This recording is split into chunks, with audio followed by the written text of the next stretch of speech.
reforço nível A. Braz abre o jogo sobre possível contratação de jogador, que está avançando, aliás.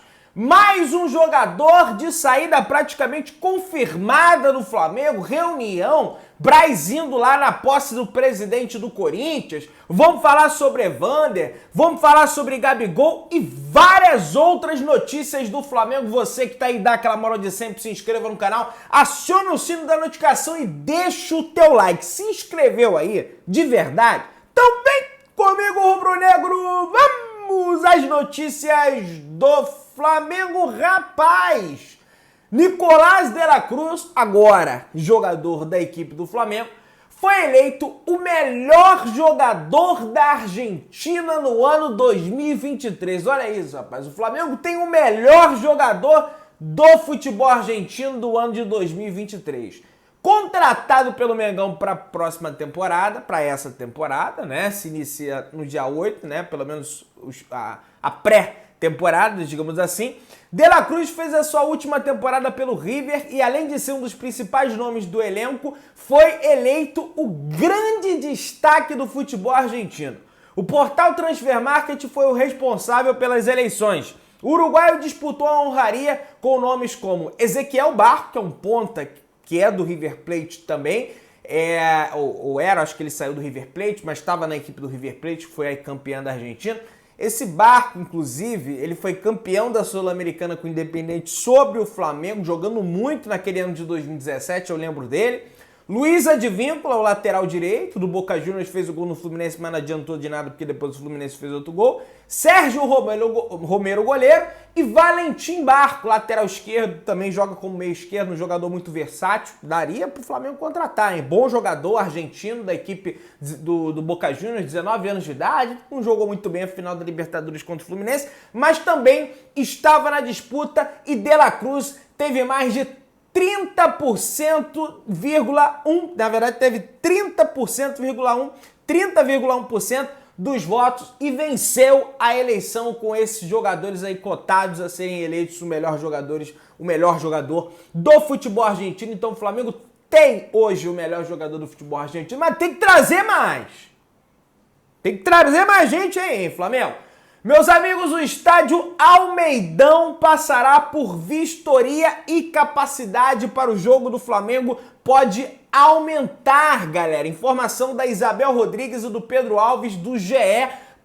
Globo, meu parceiro. Então, alô, torcida paraibana, vai lotar, né? Vai encher. Público autorizado pelos órgãos de segurança é de 11.600. Mas o Flamengo e o governo da Paraíba e também a Federação da Paraíba de Futebol querem que a capacidade liberada seja máxima de 23.200, ou seja, vai mais que dobrar a capacidade do estádio Almeidão, onde o Flamengo vai jogar lá em João Pessoa. E aí, rapaz, eu tenho um comentário aqui com vocês de uma infelicidade, um comentário infeliz, aliás, e que eu vou tecer aqui contrário a esse comentário, com todo respeito à pessoa. Mandatário do Campinense, Lenin Correa, se irritou com a confirmação do jogo entre Nova Iguaçu e Flamengo na Paraíba. Vamos lá. Vamos ver o que ele falou, o mandatário, presidente do Campinense. Isso é um retrocesso. Vai contra tudo aquilo que brigamos para termos um futebol paraibano forte, sem influência do eixo Rio-São Paulo. Tomara que não tenha havido nenhuma interferência do governo estadual ou da Federação Paraibana para trazer esse jogo ridículo para a Paraíba. Confiamos e apoiamos a presidente Michele Ramalho. Quero acreditar que não aconteceu interferência dela para esse jogo. Rapaz, é uma pena esse tipo de comentário, e não é só, isso não é exclusividade do presidente do Campinense, inúmeras figuras, torcedores de outros times lá no Nordeste, no Norte e outras regiões do país também, detestam quando uma pessoa que mora no Norte, mora no Nordeste, não torcem para a equipe da região ali deles ali. E geralmente, essa equipe que essa pessoa torce é o Flamengo. Então eles têm uma raiva do Flamengo assim. Aí na cabeça dele, o Flamengo botando esse jogo lá, o Flamengo vai... Pô, o Flamengo vai estar aqui, aí mais gente vai torcer pro Flamengo. Pô, nós estamos fomentando aqui o futebol paraibano, aí vem o Flamengo aqui. Meu amigo, isso não existe. Cada um torce pro time que quiser. Os rubro-negros nordestinos, os rubro-negros do norte, eles têm todo o direito de torcer pelo Flamengo.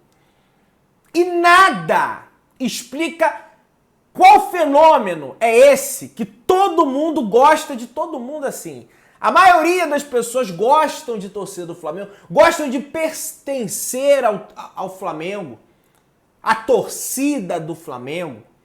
O cara, ele tem orgulho, o torcedor do Nordeste, o torcedor do Norte, tem orgulho de falar, ele bate no peito, eu sou torcedor do Flamengo e vocês têm que parar com isso.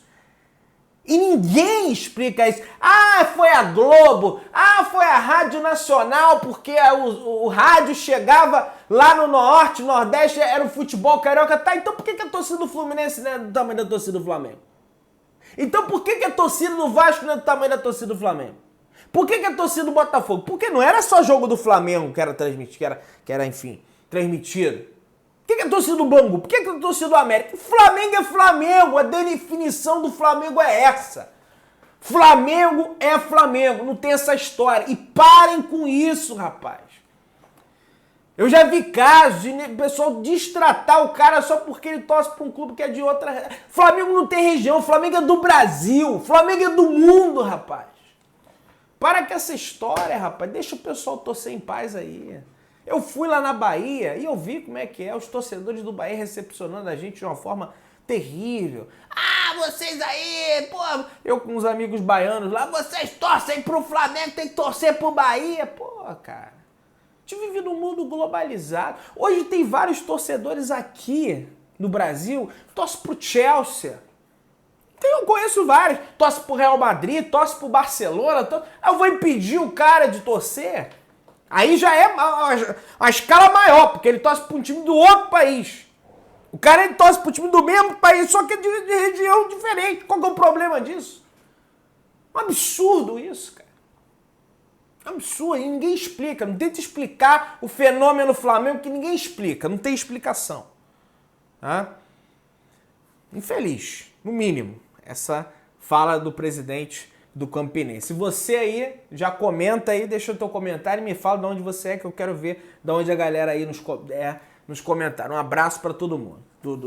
No Nordeste, eu fui na Bahia e fui no Rio Grande do Norte. Ainda não tive oportunidade de conhecer e o Norte eu não conheço. Não fui no Amazonas, não fui, enfim, quero conhecer também, beleza? Vamos lá, pessoal. O negócio é o seguinte, e é óbvio também as outras regiões do país, o sul, o centro-oeste eu já fui lá em Cuiabá, muito bacana. Pessoal, é o seguinte, diretor executivo da Roma já vê com bons olhos a venda de Matias Vinha para o Mengão. O jornalista Júlio Miguel Neto informou durante a live do canal Paparazzo Rubro Negro 2 que o jornal italiano Corriere dello Sport confirmou as informações de que a Roma está com dificuldades para negociar o jogador. O clube italiano precisa fazer caixa, pois sofreu uma sanção da FIFA. A Roma só tem um Vinha e mais um Spinazzola, né?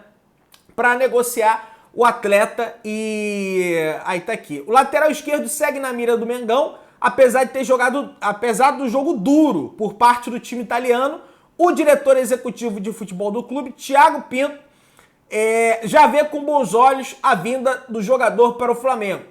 Vale ressaltar que o uruguaio já sinalizou que deseja vestir o manto e isso pode ajudar o Flamengo nas negociações. Então, o diretor executivo de futebol da Roma, o Marcos Braz da Roma, o Spindel da Roma, já admite a possibilidade de talvez vender por um valor mais baixo, beleza?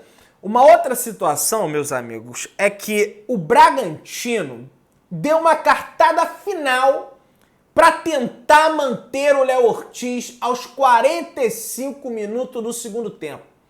O clube paulista ofereceu 5 anos de contrato ao Léo Ortiz, mais um aumento salarial. No entanto, mesmo com o aumento oferecido, a proposta salarial do Flamengo é superior. Além de que o jogador deseja se transferir para o Flamengo. O Júlio Miguel comentou também que ainda deve acontecer uma reunião do vice-presidente de futebol do Flamengo, Braz, com o dirigente do Bragantino. O Braz tá lá em São Paulo. Tá lá na posse, lá teve em São Paulo, está em São Paulo e deve ter essa reunião com o Bragantino aí para finalizar de vez essa situação do Léo Ortiz. Vamos entrar nessa questão de São Paulo, de Corinthians, tem algumas coisas pra gente tratar aqui. O Flamengo está decidido a não vender o Gabigol, gente. O próprio Braz já falou isso. Isso aí já tá... Ontem, o presidente do Corinthians, foi a posse lá do presidente do Corinthians, né? Teve eleição, coisa e tal. Aí foi a posse, ontem, dia 2 de janeiro. E o presidente do Corinthians falou com a imprensa sobre o Gabigol e sobre o Marcos Braz. Vamos lá. Sobre o Marcos Braz, vamos ver o que ele falou primeiro. Porque o pessoal já tá assim, pô, o Braz tava lá fazendo o quê, Pedrão? Vai vender o Gabigol ou não vai vender o Gabigol? Vocês vão entender. Pelo menos a informação que eu tenho.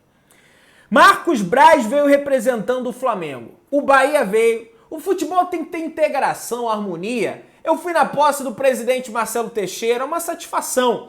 A vinda, Marcelo Teixeira acho que é o do Santos, né?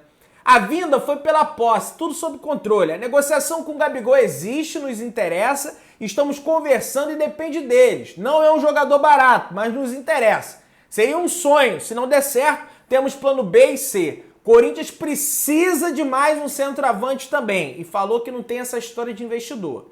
Aí ele disse mais. Depende deles porque nos mostramos interessados. Conversamos com a diretoria e empresário do atleta. Daqui para frente, precisam falar do que é preciso para termos uma proposta concreta. Conversa bacana, amigável, legal. São os dois maiores clubes do país e não tenho dúvida que chegaremos a um acordo. Não tenho dúvida de que chegaremos a um acordo. Foram as palavras do presidente do Corinthians. Aí depois ele fala, um acordo ou não, pedimos a resposta. Engraçado, primeiro ele fala que não tem dúvida que vai chegar a um acordo, depois ele fala, um acordo ou não, pedimos resposta. Não dá para entender, né?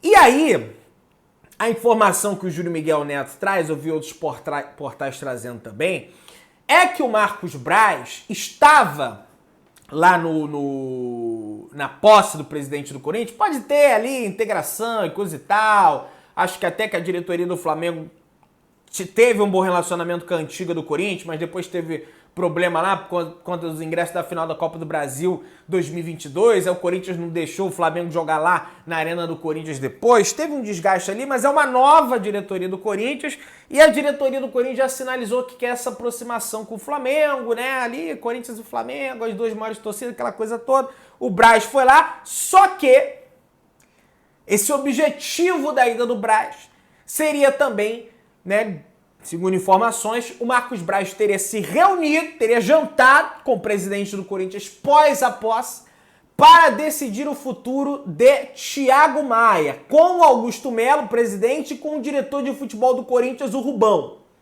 para decidir o futuro do Thiago Maia, aí se vai envolver o Fausto Vera. Se for para negociar o Thiago Maia, não bota dinheiro não, mas bota a troca de jogador. Porque o Corinthians até hoje não pagou Argentino Júnior. O Corinthians está devendo 88 milhões de direito de imagem para os seus atletas. O Corinthians está lá, o Matias Rojas entrando mas notificando o Corinthians, dizendo que vai entrar na justiça, devendo 5 milhões a ele. Então é perigoso. Aí o Toches vai barrar, eu vou dar razão para ele. Ó, o financeiro barrou, o Corinthians não paga, como é que vai ter essa negociação? Vamos ver.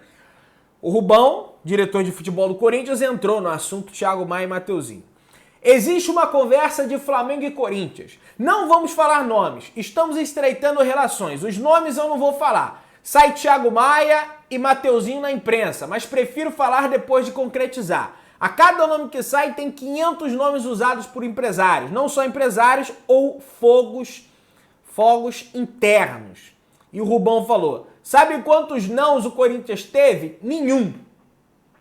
Então, o Gabigol não teria dito não, né? Porque eles foram atrás do Gabigol. Mas, ao mesmo tempo, o Augusto Melo, tá aqui no GE Corinthians, deu entrevista e disse que a situação é pior do que eles imaginavam no Corinthians. Então, como é que o Corinthians quer contratar Thiago Maia, quer contratar Gabigol, já contratou um monte de gente, se a situação é pior do que vocês imaginavam? É uma conta, é um negócio que eu não consigo entender. Realmente. Eu não entendo também. Ah, tá bom, o Braz tá lá, já aproveitou, daqui a pouco vai ter a reunião com o Bragantino aí hoje. Aí ele tava lá ontem pra tratar a questão do Thiago Maia, mas na posse do Flamengo ninguém vem, né? Pelo menos eu nunca vi. Eu posso estar enganado, num ano de tal, pode ter vindo, mas eu, pelo menos, não vejo. Agora o Flamengo vai lá. Enfim, mas vamos prosseguindo.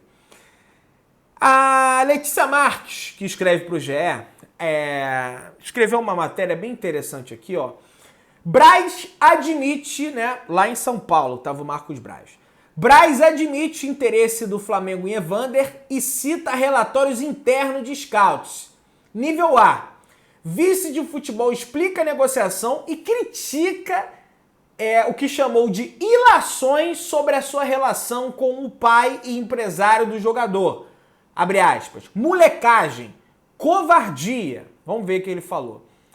O dirigente do Flamengo, né, abriu o jogo e revelou que tentou contratar o meia quando estava no Midtjylland, da Dinamarca, mas não houve acordo. Atualmente, Braz considera difícil a negociação com os norte-americanos, mas conta com um trunfo. O desejo de Evander é voltar ao Brasil. Abre aspas para o Braz. Há um interesse há bastante tempo. A gente acompanha desde a Dinamarca, nós estávamos atrás dele. Mas ele recebeu uma proposta da MLS que era boa para o clube e o jogador entendeu que era uma oportunidade de ir para o mercado promissor, no caso o Portland, que ele está lá agora. Fizemos uma proposta lá atrás, ele estava muito caro naquela época e optamos por ir em outros caminhos. De acordo com o Marcos Braz, há relatórios positivos no departamento de futebol do Flamengo sobre Evander a algumas janelas. O jogador estreou no profissional do Vasco em 16 e se transferiu para a Dinamarca em 18, onde permaneceu até 22 quando foi para os Estados Unidos. E ele fala mais. O Evander não voltou ao radar, ele só continuou. Nós continuamos monitorando. Ele é monitorado nível A, segundo os scouts do Flamengo. Ele já tinha esse nível há 2 anos. Surgiu a oportunidade agora novamente por conta do desejo do jogador de retornar ao Brasil. Mas ainda é uma negociação difícil. Vai lembrar que o Portland pagou 53 milhões pela contratação do jogador no final do ano de 22, por isso que é uma contratação difícil. O desejo inicial do Flamengo era adquirir 100% dos direitos econômicos de Evander, mas agora a estratégia é outra. O clube fará uma proposta por parte dos direitos econômicos, cerca de 60% ou 70%. Outra alternativa seria a contratação por empréstimo com opção de compra, mas os americanos não querem ir por aí, beleza? Aí tá aqui. Braz vê motivação eleitoral em críticas. Vamos ver. O ano eleitoral começa com mais uma covardia e acusação criminosa. Eu não contratei o Love em 2012. Eu não era da diretoria. Estão dizendo que o contrato que o Bandeira desfez fui eu que assinei. Eu não assinei nada. Isso é molecagem, covardia. Eu participei da primeira negociação com o Love, quando ele veio em 2009 e eu trouxe de graça para o Flamengo. Dessa eu negociei e participei. Eu o coloquei no Flamengo de graça e fiz o Império do Amor. É Adriano e Wagner Love, né? Aí ele fala aqui, eu saí do Flamengo dia 22 de abril de 2010 junto com o Andrade e 2 anos depois o Flamengo comprou o Love. Nessa compra eu não era dirigente, não tinha relação com a diretoria. Eu era oposição a Patrícia Amorim. Ela me tirou da vice-presidência. Eu não era nada em 2012, não tenho nada a ver com isso, mas o Love era o nome que a torcida pedia. A Patrícia foi lá em ano eleitoral por um caminhão de dinheiro e assinou. Não sei quem estava falando isso do Marcos Braz, que ele tem relação com o pai do Evander, que por isso, enfim, não sei quem disse isso, mas está ele aí negando essas situações aí. E tem a situação do Love também, ele falando aí, bravo, né? Enfim, e se for mentira, realmente tem que ficar bravo. Tem que passar a real, né, galera? Não tenho prova, não posso falar nada aqui, mas tá aí ele abrindo o jogo sobre a situação do Evander, né, jogador da equipe do Portland da MLS dos Estados Unidos. Meu querido, dá aquela moral de sempre, se inscreva no canal, aciona o sininho da notificação, deixa o teu like, tamo junto, saudações rubro-negras.